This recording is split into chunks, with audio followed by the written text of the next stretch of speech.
تو یہ حد سے آگے بڑھا ہوا ہے، سرکش ہے، نافرمان ہے۔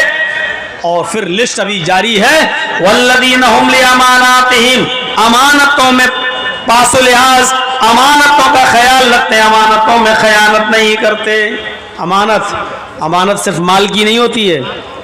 آپ نے ہمارے پاس 1000 روپیہ رکھا، صاحب 15 دن کے بعد میں آؤں گا، ہمیں دے دینا، اور ہم نے 15 دن کے بعد آپ کا 1000 روپیہ آپ کو لوٹا دیا، بس یہ ہے امانت۔ لیکن صرف امانت پیسوں کی اور مال و دولت ہی کی نہیں ہوتی ہے۔ اگر آپ کے پاس کوئی شخص آیا اور کوئی کسی کام کا مشورہ مانگ رہا ہے تو مشورہ بھی دینا اور اچھا مشورہ دینا بھی امانت داری ہے۔ المستشار مؤتمن، مشورہ دینے والے کو امانت دار ہونا چاہیے، امانت دار۔ کسی کے بارے میں بھی اگر آپ مشورہ دے رہے ہیں کسی کو تو امانت داری کے ساتھ، بہت پاس و لحاظ رکھنا ہے امانت داری کا۔ وَعَهْدِهِمْ، اور اپنے عہد و پیمان کو، اپنے وعدے کو پورا کرتے ہیں، زبان کے پکے رہتے ہیں۔ حضرت عبداللہ ابن عمر کے انتقال کا وقت قریب آیا تو مرض الموت میں کہہ رہے ہیں کہ فلاں نوجوان کو بلاؤ، فلاں نوجوان کو بلاؤ۔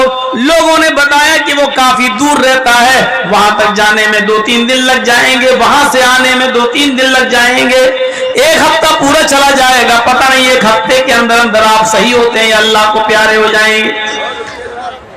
تو عبداللہ ابن عمر نے وصیت کی، لوگوں میں نے اس نوجوان سے وعدہ کیا تھا، میں نے اس نوجوان سے وعدہ کیا تھا جب میری بیٹی جوان ہو جائے گی، میری بیٹی بالغ ہو جائے گی تو میں اپنی بیٹی کا نکاح تمہارے ساتھ کر دوں گا۔ میری بیٹی بالغ ہو چکی ہے، میں اپنی بیٹی کا نکاح اس نوجوان سے کرنا چاہتا ہوں۔ مجھے ابھی تک وہ زبان یاد ہے جو میں نے اس نوجوان کو دی تھی، مجھے اپنا وعدہ یاد ہے جو میں نے اس نوجوان سے کیا تھا۔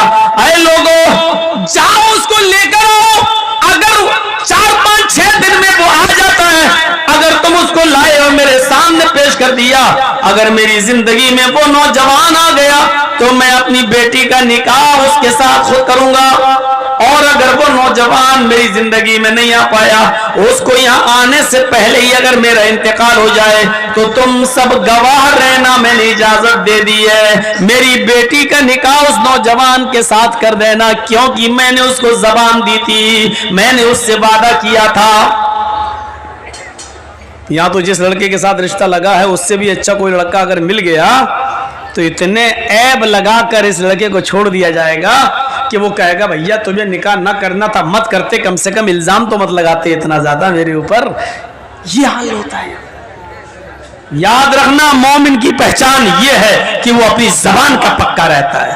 والذین هم لاماناتہم وعہدہم راعون، لسٹ گنتے جائیے جو نماز کے پابند رہتے ہیں، خشوع خضوع برتتے ہیں، لغویات سے دور رہتے ہیں، زکوٰۃ کی پابندی سے ادائیگی کرتے ہیں، شرمگاہ کی حفاظت کرتے ہیں، امانتوں کا خیال رکھتے ہیں اور وعدے پر قائم رہتے ہیں، عہد و پیمان جو پورا عہد و پیمان پر پورا اترتے ہیں۔ اس کے بعد ایک چیز اور، والذین هم علی صلاتہم یحافظون، اور جو اپنی نمازوں کی حفاظت کرتے ہیں۔ یہ لسٹ میں یہ چیز بھی شامل ہے، نمازوں کی حفاظت۔ ایک تو یہ ہوا کہ کوئی میچ آ رہا ہے، چلو دیکھ لیں بعد میں پڑھ لیں گے، ظہر نکل گئی، 3 بجے میچ ختم ہوا، اب پڑھ رہے ہیں ظہر، جان بوجھ کر ٹائم نکالا آپ نے۔ مسند احمد کے اندر انس ابن مالک کا ایک واقعہ نقل کیا گیا ہے۔ عمر ابن عبدالعزیز کے زمانے میں حضرت انس ابن مالک جب عمر ابن عبدالعزیز کا دور آیا تو انس ابن مالک کبھی کبھی ان کے پیچھے نماز پڑھ لیا کرتے تھے اور کبھی پہلے مسجد میں نماز پڑھ کر نکل جایا کرتے تھے اور ان کے پیچھے نماز نہیں پڑھتے تھے، جبکہ امیر کی اطاعت کرنا ضروری ہوتا ہے، لیکن حضرت انس کبھی پہلے نماز پڑھ لیتے تھے اور کبھی ان کے ساتھ پڑھتے تھے۔ لوگوں نے شکایت کی، خلیفہ عمر ابن عبدالعزیز انس پر نظر ڈالو، انس ابن مالک پر، کبھی کبھی وہ آپ کے پیچھے نماز پڑھتے ہیں اور کبھی پہلے پڑھ کے نکل جاتے ہیں، مجھے ڈر لگتا ہے کہیں ایک فتنہ کھڑا نہ کر دیں، جماعت کے اندر انتشار پیدا نہ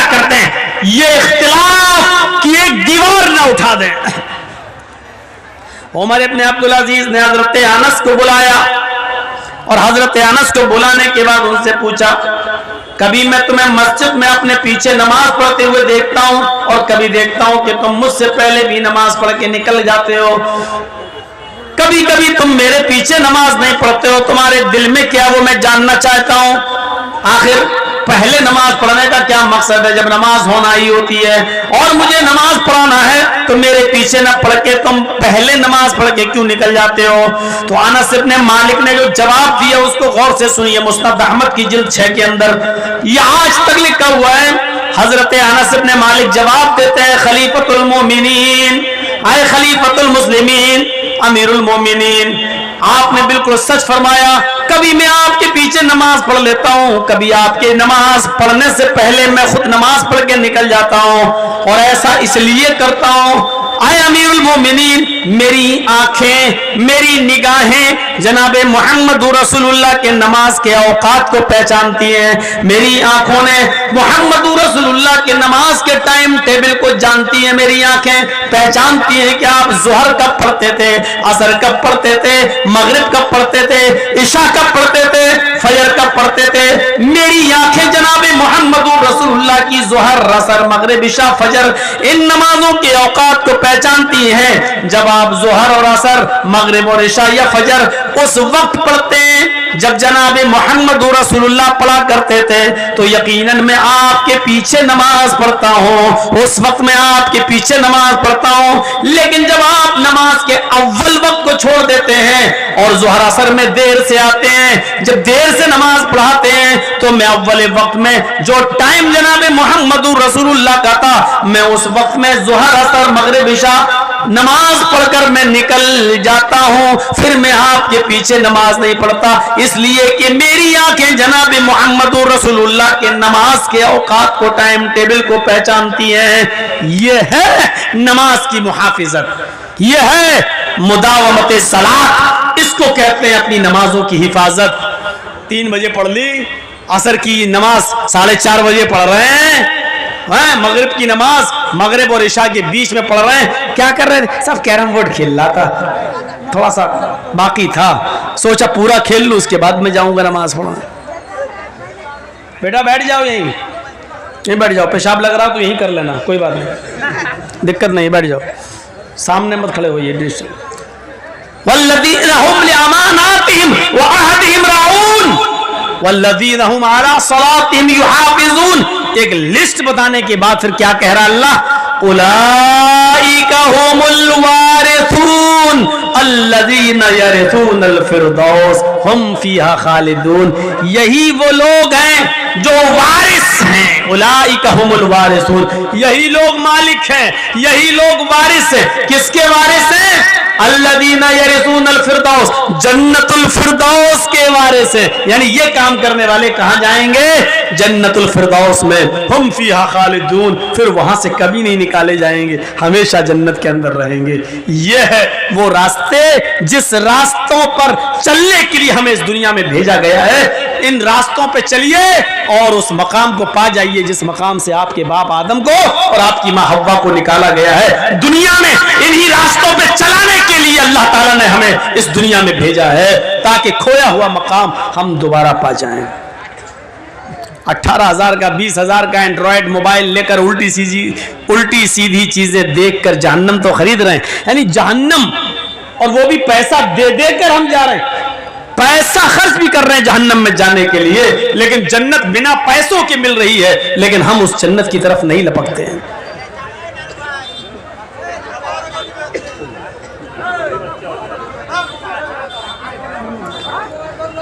کتنی خطرناک مثالیں دے چکا ہوں، اب دہرانا بھی نہیں چاہتا ہوں، میں نہیں چاہتا ہوں کہ آپ مجبور کرو ہمیں، کیا کریں۔